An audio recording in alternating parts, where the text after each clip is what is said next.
During my series looking at Jeffrey Epstein's MIT connections, one of the revelations was the Disobedience Awards, which are given to revolutionary activists such as politicians who break laws in the name of the greater good. The MIT Media Lab video about the Disobedience Award features several of the main faces that we've seen throughout the series, such as Joy Ito, Reid Hoffman, and George Church. The prize itself is created by Neri Oxman, but the prize is actually delivered by Reid Hoffman, the founder of LinkedIn, who once plotted a grand conspiracy for global control, as he explains in my previous video. I will say a little bit about the award orbs that we'll be handing out. They're created by Neri Oxman and her group. They are kind of this biologically extracted and synthesized melanin, because melanin is a substance from all kingdoms of life. And the 5 subtle hues that go into it are part of the unity and diversity of life. And we thought that was very appropriate. And while I was making the last video, I noticed a few things I wanted to point out. The winner of the 2018 Disobedience Award and its $250,000 prize was #MeToo. Specifically, the founder of MeToo, the founder of MeToo STEM, and a biologist who called out a cancer researcher and successfully petitioned the American Association for the Advancement of Science to ban abusers. Further, she got Rate My Professor to drop its hotness category, which used chili peppers as a rating. And most importantly of all, she had recently received a package of excrement via FedEx. To quote the article, Beth Ann McLaughlin, a neuroscientist at Vanderbilt University in Nashville, will share the prize with biologist Sherry Martz and Me Too movement founder Tarana Burke. The Disobedience Award, now in its 2nd year, is funded by LinkedIn co-founder Reid Hoffman. It's in its 2nd year. In 2018, the prize that Jeffrey Epstein received a replica of. Okay. And at the 2018 Disobedience Awards, I noticed a familiar face. Broadcaster launches probe into discussion, liberally sprinkled with expletives. Yeah, I don't think it was the liberal sprinkling of expletives that did it. I think it was the borderline incitement to violence that did it. No, not bearing. How long must we wait for men and boys to stop murdering us, to stop beating us, and to stop raping us?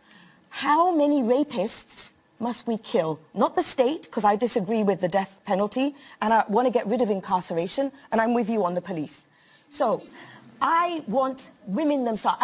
As a woman, I'm asking, how many rapists must we kill until men stop raping us? Yeah, this obnoxious woman, who you may remember from this Australian talk show, was in fact the keynote speaker at Reid Hoffman's Disobedience Awards. Good morning, everyone. I would like to thank the Media Lab and Jamila especially, and Jess, who brought me over here. I'm honored to be speaking at the start of such a wonderful day. I'm honored to be in the presence of the great women that you will see being honored today. Now, I usually start my talks like this. My name is Mona Al-Tahawi, and my declaration of faith is fuck the patriarchy. To be more specific, and to quote the great Black feminist bell hooks, fuck the white supremacist, capitalist, imperialist patriarchy. I don't actually have a lot to add to the conversation here. I'm sure we've all seen enough feminist direct videos, and actually there are many points on which I agree with Little Red here about. Most of those, though, will be in parts that I cut. And my biggest criticism of Mona is that she thinks everything is patriarchy. Mona, how do we get institutions to, acknowledge racism and do something about it? How do we hold people to account? Well, you're asking the person here who travels the world to say fuck the patriarchy. So I think that what we have to do is start seriously talking about dismantling patriarchy. And when I talk about patriarchy, I'm talking about a white supremacist, capitalist, imperialist patriarchy. And so how does one dismantle a white supremacist, capitalist, imperialist patriarchy? I mean, other than just killing blokes. What an absolute retarded word salad. But what you're talking about is the overwhelming power of the state. And that state is driven by a white supremacist patriarchy. When I look at your Prime Minister, when I look at Donald Trump, when I look at Abdel Fattah el-Sisi in Egypt, when I look at Bolsonaro, all of these men are patriarchal authoritarians.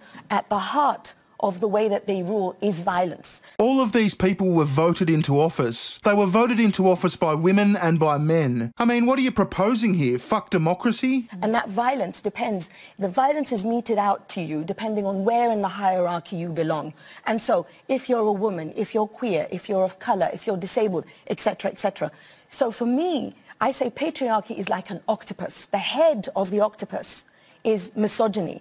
But the 8 tentacles are these things that we're talking about. So it would be capitalism, it would be police brutality, it would be homophobia, all of these systems of oppression. Nepotism in Uganda is patriarchy. The Chinese Communist Party is patriarchy. Capitalism and whiteness are patriarchy. Religion is patriarchy, as are elected governments, and almost all of the isms, at least the isms she's against. All of them except for feminism, I would guess. And her answer to capitalism? To form networks to create fear and destabilize society in the name of a revolution. And she is doing so with the support of the billionaire founder of LinkedIn. In business, they call that networking. But in a revolution, they call it something else entirely. I know that it scares a lot of people because they think, you know, I don't want to go to prison. Not everyone is able to or wants to be incarcerated. There are other ways to defy and disobey and disrupt. But before I tell you about the other ways, I want to emphasize the fact that risk is so important. You heard from Ethan about several people who risked, and risk is imperative because without risk, the patriarchs, the powers that be, do not take us seriously. When I was watching the run-up to the Kavanaugh confirmations, the women who went to the Senate and the House, the women who went to Congress were incredible. The women who disrupted Jeff Flake's elevator ride and made him so upset, and then what? The women who shared their stories, the women who keep figuratively rather, hopefully not literally, figuratively cutting open veins to spill out awful stories of sexual violence. I was watching this and I was so fucking enraged. Then what? Then what? And I kept thinking, we have to make patriarchy fear us. Because without patriarchy fearing us, they do not take us seriously. How do we make patriarchy fear us? It's good to make Jeff Flake pretend to have a conscience. But then what? Because Kavanaugh was confirmed. Then what? Donald Trump was elected president despite the grab them by the pussy comment, despite the more than a dozen women who accused him of sexual assault. Donald Trump and so many other white men were elected and voted for and supported by the majority of white women in this country. I call them foot soldiers of the patriarchy. How do we make patriarchy fear us? It seems that some of those Me Too activists that won the Disobedience Award took a little too much risk, were a little too disobedient, and they ended up biting the hand that feeds them. From MIT News, updated August 2020. In response to the unethical behavior of Beth Ann McLaughlin in fabricating a Twitter account to falsely pose as a Native American scientist, the Media Lab no longer recognizes McLaughlin as a co-recipient of the 2018 Disobedience Awards. She was so disobedient, she had her Disobedience Award taken away.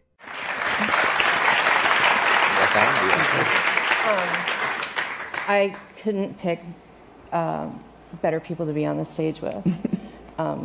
And even the patriarchy. Thank you, patriarchy. That's so funny. Sorry. This is mind-numbing and genius and kind. And people aren't kind to us. Not at all. Preach. So this is the risk that I'm talking about. There has to be risk involved. The people that we are fighting, and for me, there is nothing I fight more than patriarchy, across the world, universal and quotidian, has to understand that I am willing to take the risk, that you are willing to take the risk. We have to make them fear us. The Irish women did it by bravely sharing their stories, like those women in the elevator with Jeff Flake and the other women who confronted their senators. And the power of that is the power of subversion through the disobedience, defiance, and disruption. Because I believe that the most subversive thing that a woman can do is to talk about her life as if it matters, because it does. It was about an Indian woman living in Ireland called Savita, who was denied an abortion and died several years ago. And now there is a mural to her on the streets, on a wall in Dublin. And Savita's story is again a recognition that the stories of defiance, disruption, and disobedience invariably start among the most marginalized and the least heard. This was a woman of color in a very white country, in a very Catholic country, a woman for whom abortion was not against her beliefs and yet was subjected to this patriarchal and ultimately murderous criminalization. Yeah, and another way to look at that would be to say that a woman from one of the largest countries in the world came to one of the smallest countries in the world and wanted to subvert the will of the people and the constitution of the nation itself.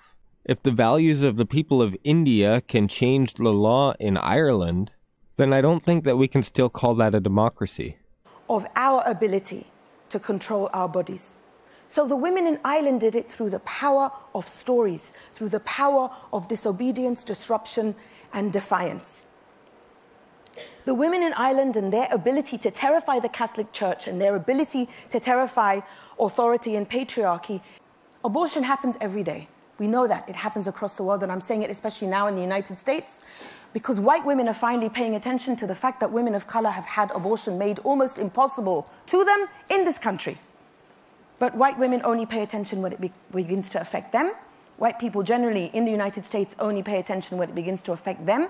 And that's why the revolution begins in the margin. And that's why the revolution begins among the most uncomfortable, because the revolution then comes around to make you all uncomfortable. And that discomfort is good, because that discomfort means that your privilege is being questioned.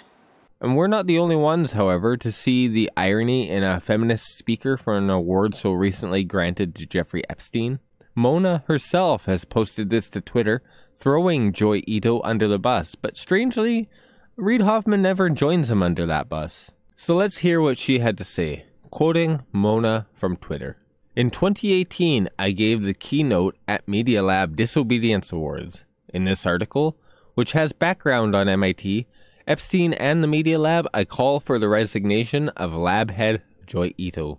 It is abhorrent and unconscionable that universities and academic institutions and labs took money from Jeffrey Epstein, a child rapist who trafficked girls to wealthy and powerful men. Where was the due diligence? I find it incredulous that they didn't know who was giving them money. I stood on stage at Media Lab and said, "Fuck the patriarchy," at an institution that took money from a child rapist. The head of the lab directed Epstein money to support companies that his own venture capital funds also supported. I say, fuck the patriarchy, because being nice and polite got us nowhere. Rude women are free women. It is abhorrent and unconscionable that Joy accepted money from Epstein. To say he was never involved in, never heard him talk about, and never saw any evidence of the horrific acts that he was accused of is like saying, as long as I don't see you rape girls, I'll take your money. That compartmentalization comes at the expense of women and girls. It happens in many academic settings, not just at Media Lab. But when you gain money from a child rapist and giving a disobedience award to women who launched Me Too and Me Too STEM, then we must call out your hypocrisy. And then the New York Times interviews a Saudi woman who's just begun a fellowship at MIT Media Lab, who says, forget where the money comes from. And New York Times doesn't even bother to tell you Saudi Crown Prince Mohammed bin Salman visited MIT. Who paid for her fellowship? This Saudi de facto ruler, Crown Prince Mohammed bin Salman, on whose orders women's rights activists are detained and tortured, and a journalist was murdered, with MIT president. Elite universities are selling themselves, and look who's buying. I stood on that Media Lab stage and said, fuck the patriarchy, and praised disobedient women around the world, In Argentina, to the Feminist 5 in China, to the Saudi feminists tortured by Mohammed bin Salman. MBS, I found out after my talk, has visited the lab. She goes on from here, but I think you get the point. Mona finishes by asking, I leave you with a question. If those 2,000 pages in the Epstein case had not been unsealed, would we have heard about that money that Joy and Media Lab took from him? It almost sounds like she should watch my videos. And they ended their statement with the way that I want to end my talk to you today. Because this is the heart of feminism in 3D, and this is the heart of the revolution, and the heart of disobeying, defying, and disrupting patriarchy. And that is, we will not be burnt this time because the fire is ours. And so I want you to go home today and remember this. The fire is yours. Fuck the patriarchy.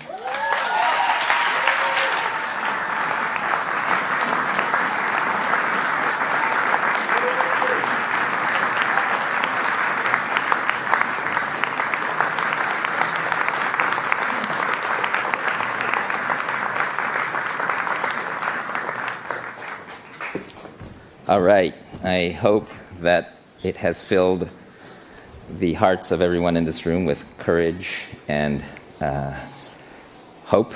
And fire. And fire. And I hope at least some people watching this stream are now quivering in fear. So I don't really need to describe the prize and those things, but I did want to say a couple things. First of all, you have two privileged dudes, I'm not white, but dudes on stage. One is an academic administrator, and one is a billionaire. Fuck the patriarchy. And with that, I wanted to sort of hand it over to the sponsor of this Disobedience and ask Reed to talk a little bit about why he supports this and other things. So when you get to these really important social problems, if you're not part of the solution, you're part of the problem. So what you always have to do is you have to ask yourself, what can I do to help, and how do I get involved? Patriarchy, things that essentially are denying humanity, and it's that risk and that resistance, that ownership of that fire that is actually in fact so important. And so, one of the things that makes this a critical thing to do is to try to shine some light, to show the examples that there are people with that fire who are taking that risk to try to help us become who we should become. And around the world, we know that girls, women, and people who menstruate also suffer from period poverty. Now, this is something that affects at least half of society, if not more. And yet, it is used as a cheap election promise by Museveni.